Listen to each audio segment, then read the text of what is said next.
Hey everyone, welcome to my channel. আমি তাপসী আবার একটা নিউ মিনি ব্লগ নিয়ে চলে এলাম।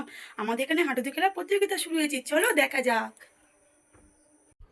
ঘর থেকে বেরিয়ে যার ছেলে আমার মেয়ের সঙ্গে দেখা হয়ে গেল। তারপর খুদে সদস্যের সঙ্গে দেখা হয়ে গেল। একটু মাঠের দিকে এগিয়ে গিয়ে ছোট ছোট বাচ্চারা সব বসে আছে মাঠে।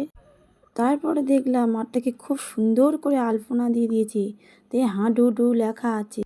তারপর দেখি ঘুগনি দোকান বসেছে, ওই দোকানে চাট মশলা করেছে। ঘুগনি একটু নিলাম, ঘুগনিতে একটু আমার মশলা দিয়ে দিই, একটি তাল পাতা নিলাম আর ঘুগনির গামলাটা নিয়ে বাড়িতে চলে আসলাম। তারপর বাড়ি থেকে গিয়ে দেখি একটি লোক কথা বলতে পারে না, জাদু খেলা দেখাচ্ছে, কি ট্যালেন্ট। তারপরে হাতের মধ্যে একটি টাকা নিয়ে বলছে টাকাটা নেই, তারপরে বলছে টাকাটা এই বেরিয়েছে। তারপর দুই দলের মধ্যে এন্ট্রি কেটে হাডুডু খেলা শুরু হয়ে গেছে। ভিডিওটি ভালো লাগলে লাইক কমেন্ট শেয়ার করে দিও। দেখা হচ্ছে পরের ভিডিওতে।